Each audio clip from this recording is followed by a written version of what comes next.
Okay, I admit it. When I was a kid, I loved the Stones. They were my favorite group. And I still love those old tunes.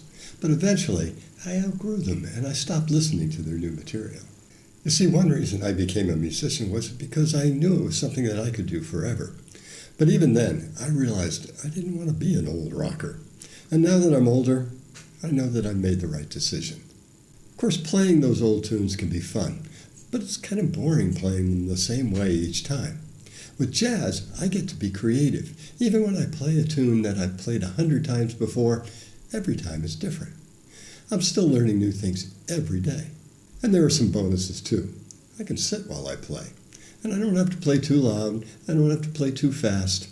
The bottom line is, it's fun, it's interesting, and it keeps me young and active. The transition from rock to jazz is easier than you think. Of course, there's lots to learn, but you have a lifetime to do it, and you'll never know everything anyway. If you know bar chords and a pentatonic scale, you can start playing jazz in just a few months.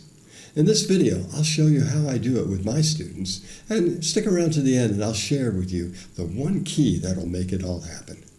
So now let's look at the essential elements. The most important thing is groove. It's the key to any style, really.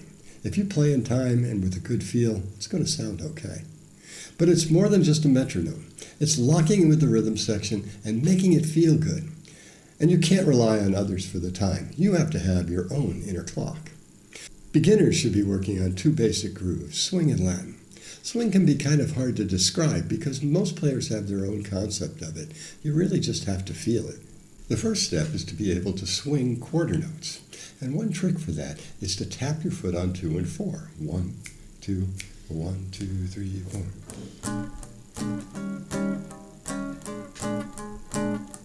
And you can hear that there's a slight accent along with the tap. You also need to be able to swing eighth notes. Now remember, these aren't triplets. They're almost even, actually. But what we do is we accent the upbeat a little bit.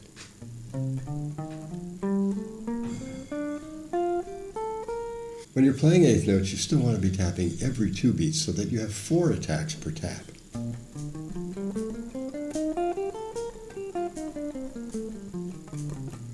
And if you can tap on 2 and 4, that'll be even better. Now there are 2 basic Latin styles. One is the Brazilian style, bossa novas.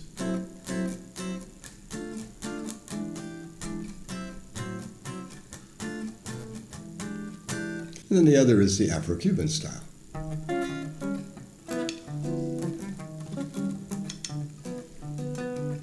You can have a lot of fun with these. Now the second element that you need is to be able to play with a jazz accent.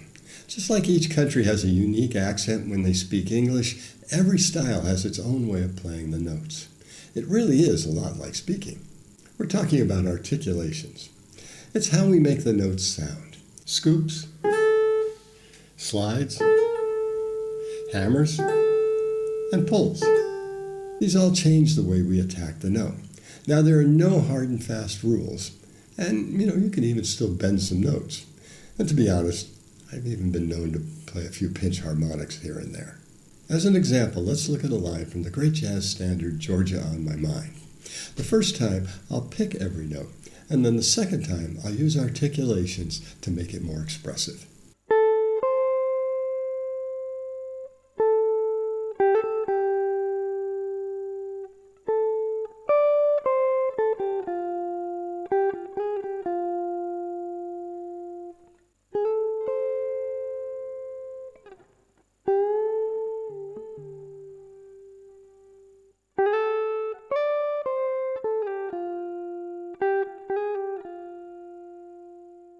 Dynamics are also a part of the jazz accent. It's not just loud and louder. Dynamics work together with articulations to shape the line. Think about how we talk. There are natural accents of certain syllables, or words, or phrases. Music is the same. Listen to how dynamics change the riff from Sunny Moon for Two.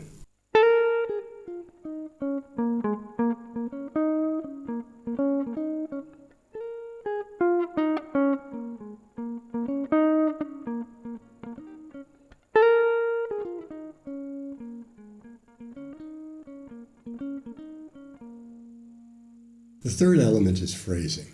Now, you may think jazz guitarists play endless runs of notes, but if you listen more closely, you'll find that they also leave plenty of space.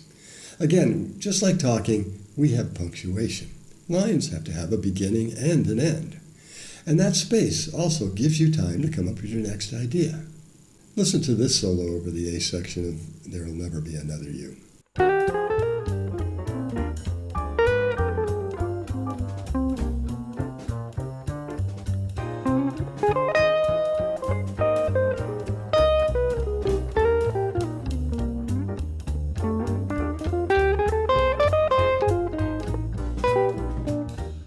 The last essential element is what I call developing a hand-to-ear connection.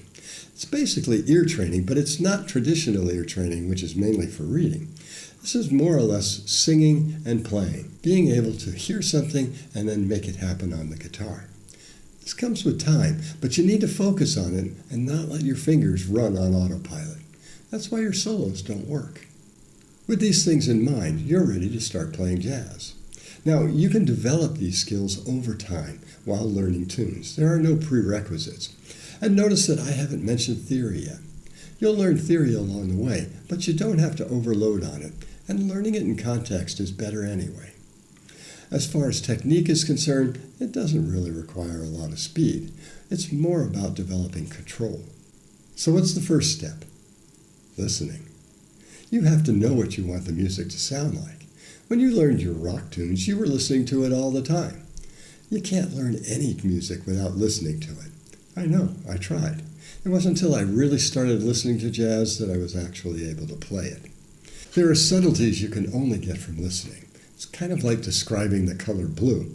I can point it out, but you have to perceive it. Jazz, especially swing, is kind of the same. Now, listening now requires a conscious effort. In its heyday, jazz was all around, and so the musicians heard it all the time, and it was pretty well ingrained. And even when I was growing up, I heard it a lot on TV and movies and such. But no more, so it's up to you to make it happen. Now, there are two types of listening, passive and active. Passive listening is when you're doing something else, you're making dinner, and you throw on a tune.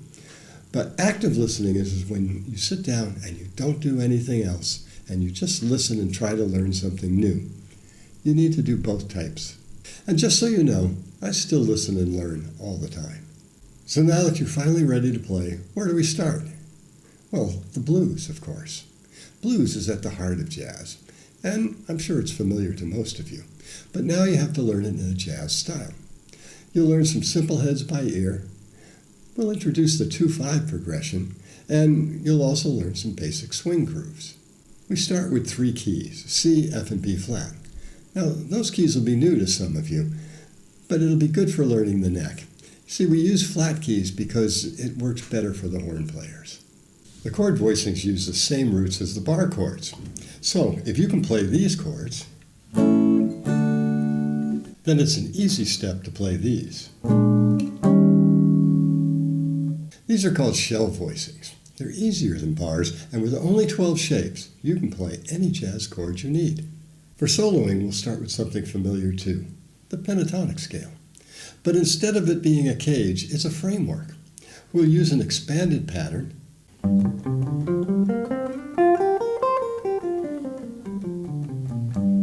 and then start adding notes to it until eventually you can use all 12.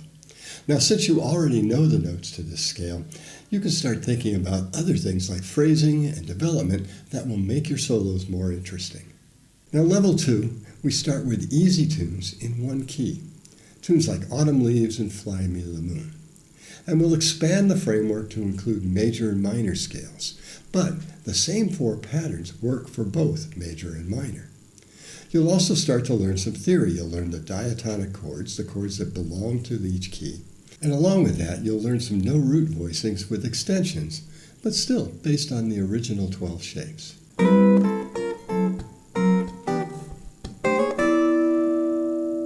Now, level 3, we'll still be playing tunes in 1 key, but there'll be more chords that are outside of the key. Most tunes fall under this category. You'll also learn a harmonic framework that makes it easier to learn the songs. We'll be using the target note method. When a chord is out of the key, you only need to find 1 note. And it automatically creates altered dominant scales, sixth diminished scales, without having to learn new patterns. And then we can go beyond. You'll start learning tunes that are in more than one key, advanced chord types, other scales. The possibilities are really endless. But by this time, you'll probably be doing it on your own. Now, depending on how hard you work, you can learn to play with confidence in fairly short order. And you'll build a solid repertoire while you develop your new skills. So what's that one key I mentioned? Well, it's consistency over time. The reason I can play is because I've been doing it for almost 60 years. You can't cram this. Now, when I was a professor, I didn't have nearly as much time to practice as you might think, but I made sure that I picked it up regularly. And eventually, I learned how to make the most of my limited time. You need to develop a practice habit. You try to pick up the guitar every day. And when you're busy, even 5 minutes on the guitar will help prevent that dreaded step backwards. There are also ways to practice when you don't have a guitar available. And, of course, you can always listen. So if you want some help, you can subscribe to this channel. You could also join my free Patreon group where I provide materials to support the videos. But if you need more guidance and support, my coaching program is designed with busy adults in mind. You get custom lesson plans and unlimited feedback. You work at your own pace and on your schedule. So when you're busy, you can back off a bit and then catch up when you have more time. And it's all at a fraction of the cost of private lessons. Sign up for a free trial lesson and see if it's right for you.